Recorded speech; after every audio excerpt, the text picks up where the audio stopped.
PM Modi के चीन दौरे पर एमईए का बयान, कहा आतंकवाद के मुद्दे पर दोनों देश एकजुट। द्विपक्षीय व्यापार आगे बढ़ाने पर हुई बात, आपसी संबंधों को और गहरा करने का लक्ष्य।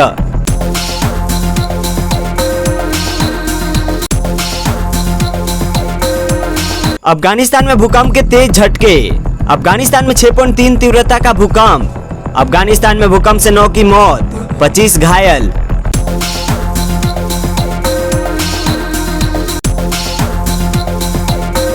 अमेरिका में फिर 2 विमान आपस में टकराए, हादसे में 3 लोगों की हुई मौत। हादसा कोलोराडो के fort Morgan municipal airport runway पर हुआ। मॉर्गन काउंटी शेरिफ ऑफिस ने विमान हादसे की पुष्टि की।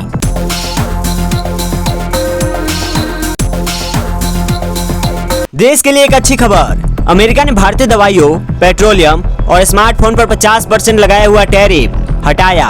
मेटल और ऑटो सेक्टर पर भी नहीं लगेगा कोई टैरिफ। भारत ने शांत रहकर ही पावर का एहसास करवा दिया। अगर आज लोकसभा चुनाव हुए तो एनडीए जीतेगा कितनी सीटें? सर्वे में सामने आ चौंकाने वाले आंकड़े।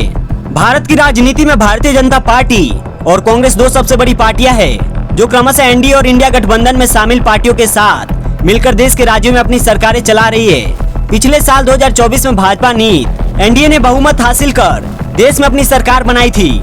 इस बीच एक सर्वे आया है जिसमें अगर इसी समय लोकसभा चुनाव होते हैं तो किसकी सरकार बनेगी के सवाल पर चौंकाने वाले आंकड़े सामने आए हैं। सर्वे के मुताबिक अगर आज लोकसभा चुनाव होते हैं तो उसमें एनडीए का प्रदर्शन बेहद मजबूत रहने की संभावना है और चुनाव में एनडीए को 324 सीट मिलने का अनुमान है।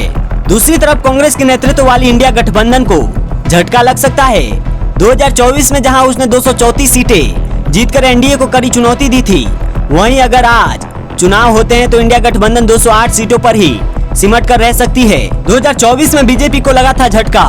इंडिया टुडे सी वोटर के सर्वे के मुताबिक यह रिपोर्ट देश के सभी लोकसभा क्षेत्रों की कुल 2,06,826 लोगों से राय के बाद सामने आई है।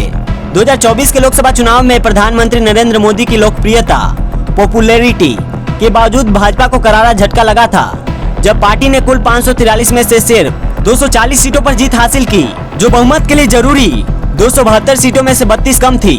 2024 में बनी एनडीए की सरकार, हालांकि एनडीए में शामिल सहयोगी पार्टियों के साथ मिलकर गठबंधन की कुल संख्या 293 सीटों पर पहुंची। एनडीए को बहुमत मिलने के बाद बीजेपी नरेंद्र मोदी के नेतृत्व में तीसरी बार सरकार बनाने में सफल रही। लोकसभा में बीजेपी को दी टक्कर, विधानसभा में हारी कांग्रेस।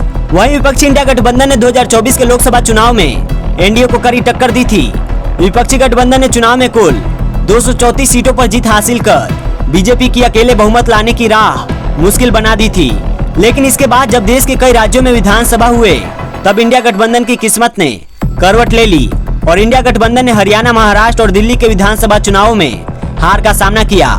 पार्टीवार आंकड़े के मुताबिक भाजपा कांग्रेस की क्या होगी स्थिति? हालांकि पार्टीवार आंकड़ों को देखा जाए तो अगर अभी आम चुनाव होते तो भाजपा 260 सीटें जीत सकती थी, लेकिन फिर भी अपने दम पर बहुमत तक पहुंचने से पीछे रह जाती, जबकि कांग्रेस को 97 सीटें मिलने का अनुमान है। अगर वोट शेयर की बात करें तो 2024 के 44% के मुकाबले एनडीए का वोट शेयर 46.7% तक पहुंच सकता है, जबकि सर्वे में इंडिया गठबंधन का वोट शेयर 40.9% रहने का अनुमान जताया गया है।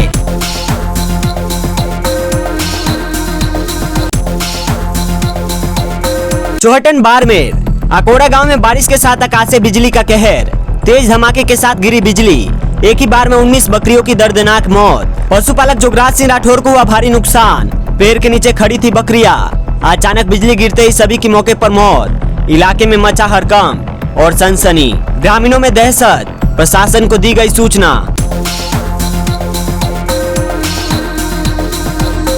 मिल गया कैंसर का इलाज, ट्यूमर को सीधे खत्म करेगी ये थेरेपी, नहीं होगी इम्यून सिस्टम की जरूरत।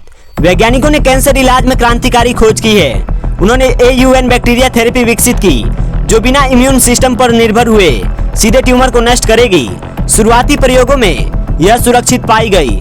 कैंसर के इलाज की दुनिया में जापानी वैज्ञानिकों ने एक ऐसी खोज की है जो आने वाले वर्षों में मेडिकल साइंस की दिशा बदल सकती है। Japan advanced institute of science and technology के शोधकर्ताओं ने एक बैक्टीरिया आधारित थेरेपी विकसित की है, जो बिना इम्यून सिस्टम की मदद लिए सीधे कैंसर ट्यूमर को नष्ट कर सकती है। इसे AUN बैक्टीरिया कैंसर ट्रीटमेंट के नाम दिया गया है। 150 साल पुराने प्रयोग से नई खोज तक कैंसर पर शोध करते हुए डॉक्टर ने सालों से इम्यून सिस्टम को हथियार बनाने की कोशिश करते हुए 19वीं सदी के अंत में डॉक्टर विलियम कोली ने सबसे पहले यह प्रयोग किया, जिसे आधुनिक इम्यूनोथेरेपी का आधार माना जाता है। इसकी सबसे बड़ी चुनौती यह रही कि कमजोर इम्यून सिस्टम वाले मरीज इस थेरेपी से फायदा नहीं उठा पाते। इसी कमी को दूर करते हुए JAIST के वैज्ञानिकों ने एक ऐसी तकनीक तैयार की है जो इम्यून सिस्टम पर निर्भर नहीं है और अपने आप कैंसर कोशिकाओं का निशाना बनाती है। कैसे काम करती है AUN थेरेपी? यह थेरेपी दो अलग अलग बैक्टीरिया के मेल से तैयार की गई है। AGYO यह ट्यूमर तक पहुंचकर सीधा कैंसर कोशिकाओं और उनकी रक्त वाहिकाओं पर हमला करता है। UNGYO यह बैक्टीरिया AGYO की गतिविधियों को नियंत्रित करता है ताकि संक्रमण फैलने के बजाय केवल ट्यूमर पर असर हो। दिलचस्प बात यह है, इंजेक्शन के समय दोनों बैक्टीरिया का अनुपात अलग होता है। करीब 3% AGYO और 97% UNGYO होता है, लेकिन जैसे ही यह ट्यूमर के अंदर पहुंचता है अनुपात बदलकर लगभग 99% AGYO का हो जाता है। इसी बदलाव की वजह से ट्यूमर तेजी से नष्ट होता है, जबकि साइड इफेक्ट्स पर भी नियंत्रण बना रहता है। इम्यूनोथेरेपी से बड़ा फर्क, मौजूदा इम्यूनोथेरेपी जैसे काट या चेक पॉइंट इनहिबिटर तभी असर करती है जब शरीर का इम्यून सिस्टम सक्रिय हो। इसके उलट AUN थेरेपी पूरी तरह इम्यून इंडिपेंडेंट है। प्रयोग में यह पाया गया है कि कमजोर इम्यून सिस्टम वाले मॉडल में भी ट्यूमर खत्म हो गया। इसके अलावा गंभीर दुष्प्रभाव जैसे साइटोकाइन रिलीज सिंड्रोम सामने नहीं आए।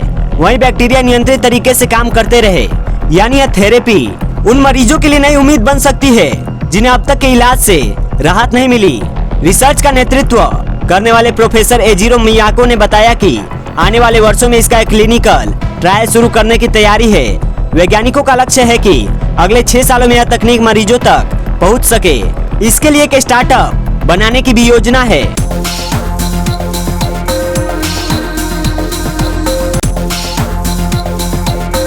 सैंतीस साल पहले आई बाढ़ त्रासदी की याद ताजा हो आई पंजाब में। पंजाब इस समय भीषण बाढ़ से जूझ रहा है। तेज मानसूनी बारिश और नदियों के उफान ने हजारों एकड़ खेत और सैकड़ों घर जलमग्न कर दिए हैं। वहीं लोग अपनी जमीन और घर बचाने की कोशिश में लगे हुए हैं। इसी दौरान उनके दिलों और दिमाग में 1988 की भयावह बाढ़ की यादें बार बार ताजा हो रही है।